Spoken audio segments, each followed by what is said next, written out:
সিরিজের প্রথম ওয়ানডেতে বাংলাদেশকে যে মন্ত্রে হারিয়েছিল শ্রীলঙ্কার, ঠিক একই মন্ত্রে কুপকাত হয়েছে এবার শ্রীলঙ্কা।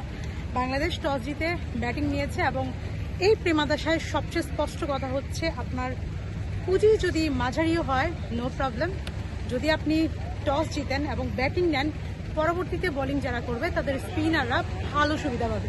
এটাই ছিল এই প্রেমাদশার সবচেয়ে বড় রহস্য। আপনারা জানেন কিছুদিন আগে অস্ট্রেলিয়াও কিন্তু ঠিক একই রহস্যে শ্রীলঙ্কার কাছে হেরেছিল। আজ নিজেদের এই ফাঁদে শ্রীলঙ্কা নিজেও পড়েছে। আমরা দেখেছি যে বাংলাদেশ মাত্র 248 রানের পুঁজি নিয়েই কিন্তু শ্রীলঙ্কাকে বিট করেছে এবং সিরিজে 1-1 সমতা এনেছে। আমরা যেটা দেখেছি এই উইকেটটা ওয়ানডে ক্রিকেটের জামানায়, 50 ওভারের ক্রিকেটের জামানায় 250 রান আসলে কিছুই না, এটাকে মামুলি বলা চলে, কিন্তু এই প্রেমাদশা এটা হিউজ ফ্যাক্টর। কারণ হিউজ ফ্যাক্টর বলতে আমি বলবো যে লড়াই করার জন্য পারফেক্ট।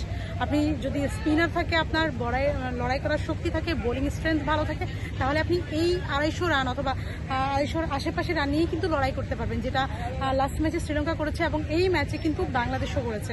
আমরা দেখেছি যে বাংলাদেশ, তবে সব মিলিয়ে ম্যাচটা হাই ভোল্টেজ হয়েছে, এটাই হচ্ছে সবচেয়ে বড় কথা। যেমনটা আমরা দেখেছিলাম যে বাংলাদেশ বনাম শ্রীলঙ্কা ম্যাচ মানে সবসময় একটা জমজমাট লড়াই হয়, সেই লড়াইটা কিন্তু আমরা আজকেও প্রেমাদশায় দেখেছি যে বাংলাদেশ দল কম পুঁজি পেয়েছে এবং কম পুঁজির পরে কিন্তু বাংলাদেশ ভালো ফাইট করেছে। আবার তাদের শ্রীলঙ্কান ব্যাটসম্যানরাও কিন্তু জিনাতের ব্যাটিং অথবা কুশল মেন্ডিস বলেন, তাদের ব্যাটসম্যানরাও কিন্তু লড়াই করেছে, ম্যাচ বের করেছে, এমন একটা মুহূর্ত ক্রিয়েট করেছে যেখানে আবার তারা ম্যাচে ফিরতে পারতো। এবং একটা পর্যায়ে তো মনেই হয়েছিল বাংলাদেশ হয়তো এই ম্যাচটাও অল্পের জন্য হাতছাড়া করবে, কিন্তু না, কাটার মাস্টার মুস্তাফিজুর রহমান সেটা হতে দেননি। তিনি বাংলাদেশকে শেষ মুহূর্তে উইকেট এনে দিয়েছেন এবং সবচেয়ে বড় উইকেট যেটা জিনাতের উইকেট, সেই উইকেটটা তিনি এনে দিয়েছেন এবং বাংলাদেশ দল সেই উইকেটের পরে কিন্তু জয় নিয়ে মাঠ ছেড়েছে।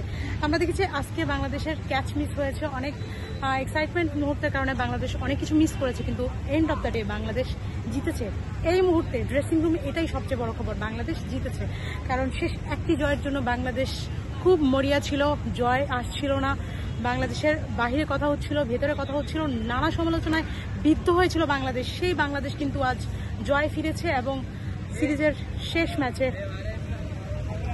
সিরিজ জয়ের একটা সম্ভাবনাও তৈরি হয়েছে। এখন আমরা ম্যাচ শেষে কথা শুনেছি ক্যাপ্টেনের, আমরা কথা শুনেছি প্রতিপক্ষের পারফর্মারের, এবং সেই কথার অ্যানালাইসিস নিয়ে আপনাদের সাথে কথা বলবো। আমরা দেখেছি প্রতিপক্ষের যিনি ব্যাটসম্যান তিনি কিন্তু সব ক্রেডিট দিয়েছেন মুস্তাফিজকে, কারণ মুস্তাফিজ আইপিএল খেলা প্লেয়ার এবং যথেষ্ট তাকে আনপ্লেয়েবল বলে এবং পুরো ক্রেডিটটাই কিন্তু তাকে দিয়েছেন এবং মুস্তাফিজের অভিজ্ঞতাকে কেন্দ্র করে, এবং তানজিব সাকিবকেও কিন্তু তিনি প্রশংসায় ভাসিয়েছেন। এছাড়া নেক্সট ম্যাচ যে ক্যান্ডিতে ফাইট হবে সেই কথাও কিন্তু জিনাত তুলে ধরেছেন। আরেকটি ব্যাপার আমাদের দেখবো যে বাংলাদেশ ক্যাপ্টেন কিন্তু নিয়ে এসেছেন যিনি ফাইফার নিয়েছেন 28 বছর বয়সে স্পিনার তানভীর ইসলাম, যার ঠিক গত ম্যাচেই অভিষেক হয়েছে, অভিষেকের দ্বিতীয় ম্যাচেই কিন্তু তিনি 5 উইকেট নিয়েছেন এবং বাংলাদেশের জয়ের নায়ক হয়ে প্রথমবার ওয়ানডেতে ম্যান অফ দ্য ম্যাচ হয়েছেন। সেই আমরা তার কথা শুনেছি, আমরা ক্যাপ্টেনের কথা শুনেছি। আমরা ছোট্ট একটা মেসেজ দিচ্ছি তার মধ্যে যে তিনি যখন যে তানভীর 5 উইকেট যে পেয়েছেন তার পেছনে কিন্তু মিরাজেরও ছোট্ট একটা ভূমিকা ছিল। সেটা হচ্ছে মিরাজ যখন ও বোলিং করছিল, তখন যখন সে মার্কার ছিল, তখন কিন্তু মিরাজ এসে বলছিল যে তুই পারবি, তোকে উইকেট নিতে হবে, ডিফেন্ড না। উইকেটের জন্য যে মিরাজ যে তাকে পুশ আপ করেছিল এবং যে যে প্রেরণা দিয়েছিল, পুশ করেছিল, সেটাই কিন্তু টনিক হিসাবে কাজ করেছে তানভীর ইসলামের। সব মিলে একটা দারুণ ম্যাচ উপহার দিয়েছে এই কলম্বোর প্রেমাদশা। আমরা দেখেছি যে এই ম্যাচে যে অল্প পুঁজি নিয়েও কতটা লড়াই হয় সেই পরিষ্কার ধারণা পাওয়া গিয়েছে এই ম্যাচের মাধ্যমে। আরেকটা ব্যাপার হচ্ছে শ্রীলঙ্কান ভক্তরা কিন্তু এই ম্যাচটা হেরে গেলেও কিন্তু তারা নারাজ নয়, তারা কিন্তু বরং খুশি আছেন, কারণ তারা বাংলাদেশ বনাম শ্রীলঙ্কার মধ্যে একটা লড়াই দেখতে চেয়েছেন, সেই লড়াইটাই কিন্তু দেখতে পেয়েছেন।